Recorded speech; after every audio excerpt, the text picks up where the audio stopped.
अस्सलाम वालेकुम, मैं हूं शाहिद हुसैन। दुआ ज़हरा केस के मरकज़ी मुलज़िम ज़हीर की लाहौर हाई कोर्ट के सामने जो झूठी और मन घड़त एक दरख्वास्त दायर की गई थी, उसमें जो झूठे और मन घड़त वहाँ पर जो है इल्ज़ामात आयद किए गए और एक रिलीफ लेने के लिए जो है वो झूठ पर झूठ बोला गया, उसकी तफसीलात मेरे सामने आई हैं। मैं समझ रहा था कि आप तक पहुँचाऊँ। और इसके अलावा एक तहरीरी जो हुक्मनामा आया है जुडिशल मजिस्ट्रेट बल्कि एडिशनल डिस्ट्रिक्ट एंड सेशन जज शर्की की जानिब से, जिसमें 2 मरकज़ी मुलज़मान की दरख्वास्त ज़मानत मुस्तरद हुई थी, उसकी तफसीलात और कुछ मज़ीद जो पेचीदगियाँ और बारीकियाँ इस केस में अब तक सामने आ रही हैं, उसकी तफसीलात आपके सामने रखनी है। तो सबसे पहले तो मैं लाहौर हाई कोर्ट के सामने जो मुलज़िम ने झूठ बोलकर हिफाजती ज़मानत हासिल की, उस पर आपसे बात करूँगा। लेकिन जाते जाते एक और तफसील आपके सामने रखूँ कि कहा जा रहा है कि ज़हीर केस जीत गया, केस बनता ही नहीं है, सब ख़त्म हो गया, लड़की के बयान, तो ये सारी चीज़ें तो बिल्कुल ठीक हैं, तो फिर मुलज़िम ज़मानत क्यों ले रहा है? मरकज़ी मुलज़िम सरेंडर क्यों कर रहा है? मरकज़ी मुलज़िम जो है वो झूठ पर झूठ बोलकर घुटने क्यों टेकने पर क्यों मजबूर हो रहा है? ये सारी चीज़ें अगर वो जीत रहा है, बिल्कुल केस भी जीत चुका था, केस बनता ही नहीं है और सब ख़त्म हो गया, सारे रास्ते भी बंद हो चुके हैं, तो फिर ये क्या मजाक है? इतनी झूठ पर मबनी जो दरख्वास्त है लाहौर हाई कोर्ट में दायर करने की, आखिर क्या नौबत आई? उसमें जो उसने दरख्वास्त दायर की, जो उसकी क्रिमिनल मिसलिनियन एप्लीकेशन थी 43772, उसके बाद ये 2022, इसमें जो उसने ज़हीर अहमद वर्सेस स्टेट वगैरह जो है उसने दायर की, उसमें इसने झूठ बोला कि जो कंप्लेंटेंट है यानी कि मेहदी अली काज़मी साहब जो है उसको झूठे जो उसके ऊपर इल्ज़ामात आयद कर रहे हैं, और FIR नंबर है 159/2022, 16 अप्रैल की, और ये उसमें जो अंडर सेक्शन है 364A PPC, और इसके अलावा 3 अंडर सेक्शन 1 और PTIF 2018 का एक्ट था, उसके तहत यानी कि ह्यूमन ट्रैफिकिंग के तहत इसके खिलाफ मुकदमा दर्ज किया गया था थाना अल्फला में मेहदी अली काज़मी साहब की तरफ से। उसमें मुलज़िम की तरफ से जो है वो अदालत के सामने झूठ बोला गया है,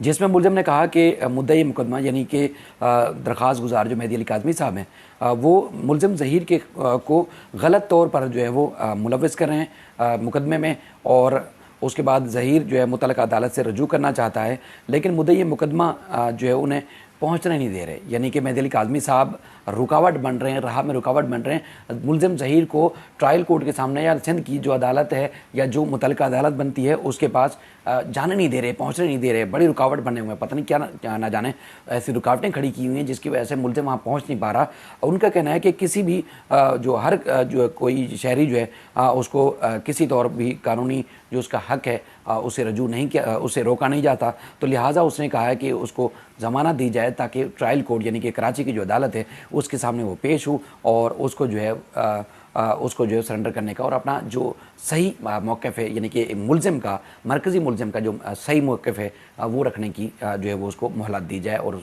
उसको वो कहता है कि सरेंडर होना चाहता है। अदालत ने मुलज़िम जो ज़हीर उसकी राहदारी ज़मानत मंजूर की है और 50,000 रुपये के मचल के जमा कराने का हुक्म दिया, और ये ज़मानत जो वैलिड रहेगी 14 जुलाई रात 12 बजे तक वैलिड रहेगी, और रजिस्ट्रार के पास ये जमा कराएंगे। इसके ऑर्डर की कॉपी मेरे पास है, तो इसलिए मैंने आपके सामने तफसीलात रखी। अब आप खुद अंदाज़ा लगाइए कि एक मरकज़ी मुलज़िम, जिसकी मैंने एक गुज़श्ता रात में एक लेट नाइट एक वीडियो शेयर की थी, जिसमें जो इनकी चालाकियाँ मज़ीद अभी खुल के सामने आने वाली है। अगली वीडियो में मज़ीद आपके सामने तहलका खेज़ चीज़ें रखेंगे कि जिन जिन चीज़ों में पुलिस ने तहकीकात करनी थी वो की नहीं है, यानी कि जिस तरह ये मासूमाना और इस तरह ये गलाजत भरा जो चेहरा है वो बनाकर और मुंह से बड़ा मास्क लगाकर अदालतों में आते हैं, लेकिन इनको ये पता नहीं कि उन्होंने चालाकियाँ की किस तरह है। पुलिस अगर तहकीकात कर लेती तो ये 2-2.5 महीने इस तरह जेल से बाहर ना होता, बल्कि जेल के अंदर होता है, इसको कड़ी से कड़ी सज़ा भी हो जाती। आपको याद होगा, जैसे मैंने आपको बार बार तज़किरा भी किया कि कोई और होता इस केस में तो शायद जिस तरह आपका मोटरवे ज़्यादती केस था, इसके अलावा कसूर में बच्ची ज़्यादती केस थी, इस तरह कई और केसेस थे जिनको हुकूमत एक्टिव हुई और इसको उन मुलजमान को कड़ी से कड़ी सज़ाएँ भी हुई। इसके खिलाफ भी ये कुछ बनता था, लेकिन अगर पुलिस जो है वो गफलत और लापरवाही ना बरतती तो शायद सिनेरियो चेंज हो चुका होता। तो बहरहाल अब ये गिरफ्त में आ चुका है, अब ये कहीं भाग नहीं सकता, कुछ भी नहीं कर सकता। अगर ये नहीं यहाँ ट्रायल कोर्ट में नहीं आता, 50,000 ये जब्त होंगे और उसके बाद फिर वहाँ इसको ज़मानत एक्सटेंड करवानी पड़ेगी और उसके बाद फिर 13 जो जुलाई है वर्किंग डे फर्स्ट है और उसके बाद फिर 20 तारीख को चूँकि चालान पेश होना है, तो उससे पहले पुलिस को इसके खिलाफ कार्रवाई करनी है और इसने यहाँ पेश होना है और केस की भरपूर तैयारी है। उसके लिए घबराने की ज़रूरत नहीं। ताख़ीर मैं पहले भी कह चुका हूँ, बार बार कह रहा हूँ कि इसमें जो ताख़ीर हुई है या इतना लेट जो मामला हैं, बहुत सारे लोग सवाल कर रहे हैं, वो बुनियादी तौर पर जो शुरू में केस बिगाड़ा गया है या केस में पुलिस की जानिब से बिगाड़ पैदा किया गया है, उसकी वजह से ताख़ीर हुई है। लेकिन अब जो कानूनी और आईनी अदालती फोरम है वो इंसाफ दे रहे हैं और इसी तरह होता है। मज़ीद जल्दी होनी चाहिए थी, लेकिन अब ज़ाहिर है जो पेचीदगियाँ हैं कानूनी और जो हमारे निज़ाम अदल है वो सबको मालूम है। तो उसके बाद जो 2 मुल्ज़मान थे उसका भी अदालत ने जो कोर्ट डायरी है वो जारी की है और उसमें उन्होंने कहा कि जो मुल्ज़िम हैं 2 इसमें उनकी जो ज़मानत के लिए उन्होंने दरख्वास्त दायर की थी, अदालत ने उनकी दरख्वास्त ज़मानत मुस्तरद की है और कहा है कि इनके ख़िलाफ़ चूँकि जो शवाहिद हैं, सबूत हैं, अभी जमा होना बाकी हैं, इनका अभी रोल असाइन होना बाकी है कि इन्होंने किस तरह इस घिनौने जुर्म में जो है मुल्ज़िम ज़हीर का साथ दिया, वो सारा चीज़ों का तयन होना भी बाकी है। जब इन सारी चीज़ों का तयन होना बाकी है तो फिर मुल्ज़िम ज़मानत के हकदार नहीं है, इसलिए इनको जेल में रहना ही जो है वो बेहतर है, जेल में रखा जाना ही मुनासिब है। और ये भी बात सामने आई थी कि अगर ये मुल्ज़मान, चूँकि ये निकाहनामा ही झूठा है, झूठ पर मबनी निकाहनामा है और ये जो है वो काजी हैं जिसने निकाह पढ़ा है, हाफिज़, नाम नहीं याद, हाफिज़ जो है गुलाम मुस्तफ़ा, तो अगर ये छूट भी जाता तो ये रिकॉर्ड टैंपर कर सकता था, ये रिकॉर्ड में रद्द-बदल कर सकता था, क्योंकि उसमें निकाहनामे में इसने झूठा जो है निकाह नामे में इसमें जो उसने उम्र ज़ाहिर की वो 18 साल दुआ ज़ाहिरा की उम्र ज़ाहिर की हुई है। तो उसमें ज़ाहिर अदालत ने अब जो है वो इसमें ख़ास तौर पर दोनों मुल्ज़मान की जो ज़मानत है वो मुस्तरद की है और उसकी कोर्ट डायरी जो है वो अदालत ने जारी की है और कहा है कि ये ज़मानत के हकदार नहीं हैं। अब जो मज़ीद चीज़ें सामने आ रही हैं तहकीकात के हवाले से, मैंने पहले भी आपसे अर्ज़ किया कि एक वकास नामी मुल्ज़िम था जिसको इब्तदा में मुख्तलिफ जो हमारे हसास इदारे थे या इंटेलिजेंस एजेंसीज थी, उन्होंने मुख्तलिफ पहलुओं के ऊपर न सिर्फ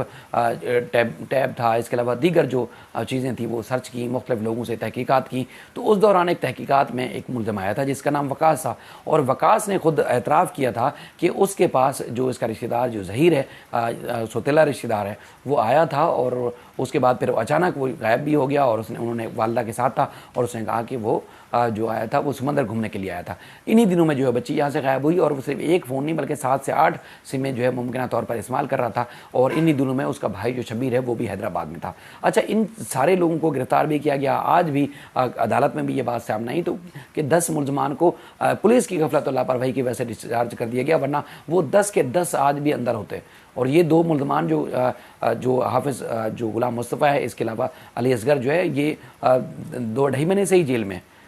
इनको चूँकि ज़मानत जो है बाज़त गिरफ्तारी जो थी वो उन्होंने दायर की हुई थी। लेकिन वही बार बार बता रहा हूँ कि अब तफ्तीश के लिए जिस तरह पुलिस का स्टेटमेंट भी आ चुका है, प्रोसिक्यूशन डिपार्टमेंट भी सपोर्ट कर रहा है, तो अब केस मज़ीद मजबूती की तरफ जा रहा है। ताख़ीर हो रही है लेकिन अब बच्ची भी बाहर आएगी इंशाल्लाह इनके चुंगल से और उसके बाद ये मुल्ज़मान जेल में भी होंगे। अब सज़ा और जज़ा का तयन जो वो अदालत ने करना है। जुर्म अगर साबित होता है, जो कि तकरीबन साबित होता है, हर चीज़ वाज़ेह तौर पर सामने आ चुकी है, अब उसके बाद इनको सज़ा ही होगी और इंशाल्लाह कड़ी से कड़ी सज़ा होगी। जो मज़ीद चीज़ें आएंगी, जो मज़ीद पेशरफ्त होगी वो आपके सामने रखेंगे। अपना ख्याल रखिएगा। अल्लाह हाफ़िज़।